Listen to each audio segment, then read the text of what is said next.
Saturday the 26th of June, it's live Rumble 2. It's the best in white collar boxing, and it's coming at you live and exclusive on the KO Cup and Seconds Out. We are live from 6:45. You can't miss this.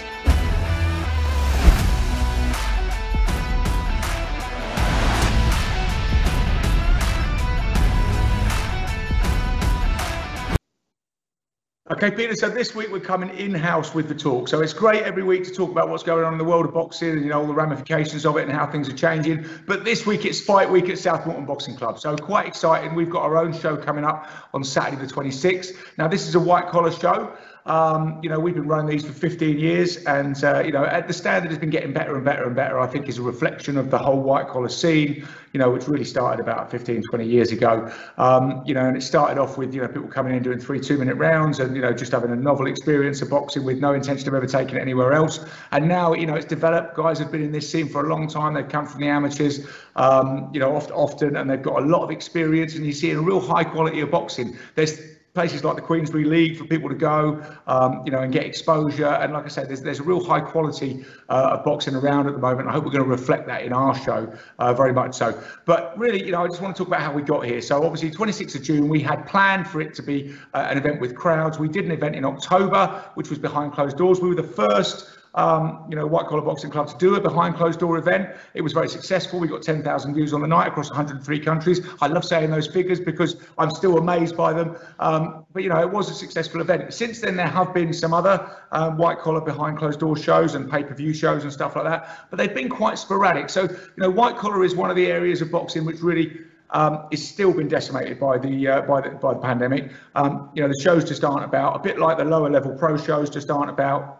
And the amateur shows just aren't about. So it's only elite level amateurs boxing, really. Very, very few white collar and sort of top level pros. And that's all that really, you know, that can manage to do it without the ticket sales.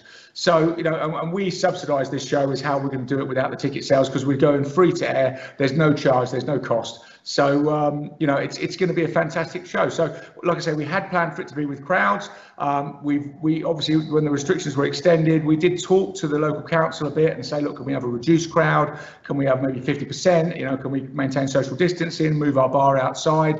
Unfortunately, those discussions have been fruitless, although, you know, to be honest, these people have tried to help us. But the legislation is so complicated, it's changing all the time. They don't really know what it is, and they've kind of said the safest thing is to say no. So we're going back behind closed doors. But what a package we have got going behind closed doors. So luckily, you know, we partner with the KO Cup, so we've got the build-up of all the fighters on there. You know, we've got all the information about the show, and it will obviously be streamed live on the KO Cup. And this time as well, we've got other partners coming in Seconds Out. And Seconds Out are going to do the production this time. They're going to do the filming, and they're going to broadcast it as well on their YouTube channel. So we're going out live across YouTube. We're going to have a fantastic production. We're going to have you know, an amazing spectacle. We've got brilliant fights, and you know, so I really can't wait for Saturday. It's really exciting. I'm a bit disappointed there's not going to be crowds, but I've kind of got over that now, and we're just planning, and you know, we're going to do the best we can in terms of production. So it's going to be sit at home, get your beers in, get your nachos in, you know, I mean, take a little break from the football, because this will not be disappointing. There won't be goalless draws in this show. So, you know, to run through the show, you know, we're going to start the broadcast at 6:45, and like I say, you've got a choice of platforms to watch it on, whether you want to watch it on Seconds Out or whether you want to watch it on the KO Cup. We'll start the first fight at 7 p.m. So the first fight is going to be James Parsons against Luke Batten. You know, a very exciting fight. Now, relatively novice guys. Luke comes from a rugby background, used to play for London Irish, so he's a big old unit. You know, he's a strong guy. But, you know, this is his first fight. James has had one other fight, is a more tricky southpaw. You know, so it's going to be interesting. And these guys are boxing over 3-2s because they're relative novices. You know, but I think they're both going to give a great display. Then we move on to Joe Woods against Niall Harris. Now, Niall comes from an MMA background. Joe is more of a pure boxing background, but for both of them, it's their first fight, so it's a 3-2s. But an interesting clash of styles. Joe, coming from that more, he's trained a lot. You know, he's a young guy who, you know, has been through the junior system in the club. You know, boxes very well off the back foot, uses a very long jab. Niall, as you can imagine, is a little bit more unorthodox with that MMA background. You know, throws sort of, you know, a lot of overhand stuff and comes in from a low crouch. So I think it's going to be an exciting fight.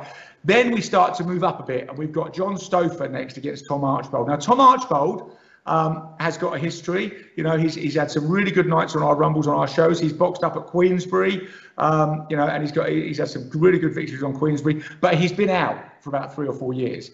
So he's just coming back. You know, he's just got the appetite back for it. He's in the gym all the time. John is a really exciting prospect, You know, the progression of this guy is unreal in the gym, you know, and he just latches on to people, latches on to the more experienced guys, gets in there sparring with them all the time, holds his own, you know, where he started off being carried and looked after. He's now really holding his own and really pushing hard, you know, but it's going to be his first fight. But these guys, you know, normally I like first fights to be over 3-2s, you know, because I always say to the guys, sparring is not fighting. You know, you won't know how tired you'll be after the first round. But you know, John has impressed me so much in the gym that we're going to let this one go 5-2s after a lot of badgering.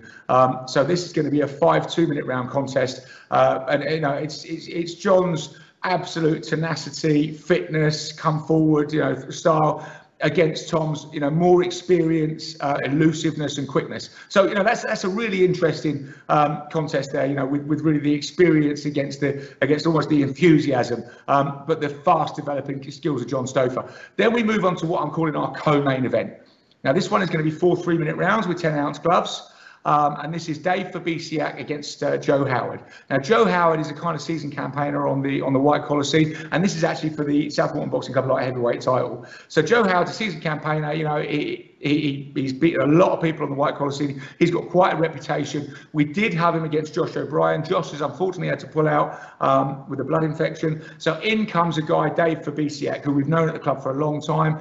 He's a pro K1 fighter. Has fought MMA, you know, very, very tough guy, and really does his boxing here at the club. But he's fighting out of Empire Muay Thai Gym. And, you know, I mean, Dave will bring it. I seen him in the gym the other day, you know, working with Darius, working, you know, on his boxing. I mean, I saw him spar 8 3-minute rounds the other day at a fast pace. So, you know, the guy really knows it. And he's, again, these guys from these unorthodox backgrounds, as, you know, to pull in a bit of boxing, Addison Silva showed this weekend against Chavez Jr.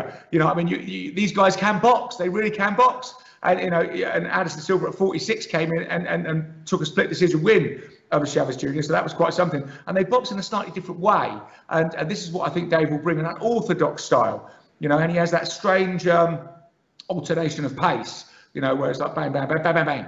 And, you know, which I think they use a lot in the MMA. So that's going to be a really interesting one. So that's 4 3-minute rounds, South Moreton Boxing Club light heavyweight title. Then you come to another interesting fight. This one's over 4 2s. It's Ben Howard against Grant Barber. Yes, Ben Howard is Joe's brother. So it's, you know, one brother after the other. And, you know, Grant is, you know, Ben's a little bit more of an unknown quality. You know, he sits back on his punches. He throws fast shots from a low guard.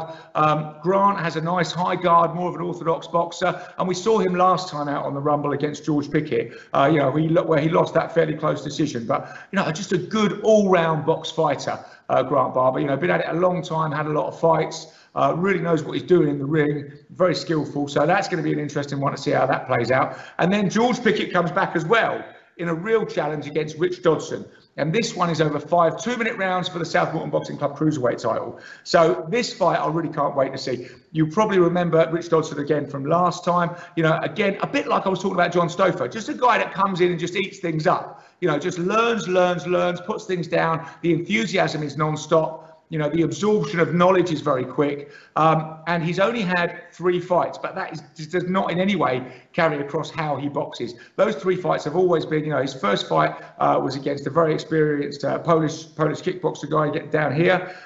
Then he fought Neil Derry twice. Neil's had over 100 fights, and he performed a lot better in the second fight. So, you know, he really, you know, gets a chance to show his stuff. He's got very fast hands. He punches very hard. George, on the other hand, has that experience, you know, very much has that experience. You know, he's been through this club. He's been onto the Queensbury scene. He's boxed at a high level at Queensbury. He's gone out and won prize fighter tournaments. And this time he's boxing out at Team Pete, you know, where he gets a lot of experience and a lot of sparring. And, you know, I think it's going to be, again, can Rich step up this next level? You know, because every time we've given him a high level, you know, he's managed to come through it, and he's looked very comfortable at that high level. So this is stepping him up again. So, you know, when is he going to find his level? That's what we'll find out. But George will probably have a lot of tricks and a lot of things that he hasn't seen before. You know, and I think George will be a lot more relaxed in this fight. So that's a really interesting fight. Then we come to the second of what I call our co-main events. And this is the South Moreton Boxing Club light middleweight title. And this is Bobby Collard against Liam Murphy. Now, this fight has been brewing for a while. You know, these guys, you know, there's always one of these on the cards. They've got to get it on because they don't get along. You know, there's been a bit of tension over that. You know, unfortunately, Bobby's had to pull out the last time through, you know, absolutely genuine injury right at the last minute of when the fight was set for October. So, you know, they both want to get it on, and they both got a point to prove. You know, they both think they deserve the bragging rights, and there's only one way to settle it and find out. So this is 5 2-minute rounds for the South Moreton Boxing Club light middleweight title. So we've got a really exciting roundup of fights. Now, the format of the Behind Closed Doors show is that we start at 7 and we run straight through. There's no intervals. You know, we will have the fight. We will have an interview with the fighters. We'll go straight on to the next fight. So it's kind of non-stop action. You know, and also with the nature of the fights as well. So I think it's going to be a really exciting evening. I'm really looking forward to it, really looking forward to getting it out there, seeing if we can break some records with our viewing figures. I mean, I honestly think, I know everybody says this hyperbole-wise, I think this is the best card we've ever put on in 15 years. You know, I think this is the highest quality set of boxing matches we've ever had on. So I'm just hugely excited about this show, Peter. I can't wait to get it on. You know, I wish there was a crowd there to see this, but there will be a crowd out there to see this, you know, and I'm looking forward to taking our next step in this kind of broadcast journey, broadcast adventure. So, yeah, let's get it on. Live Rumble 2, Saturday the 26th of June. Watch it on the KO Cup, watch it on Seconds Out. Broadcast starts 6:45, fight starts 7 o'clock, and they don't stop until the end.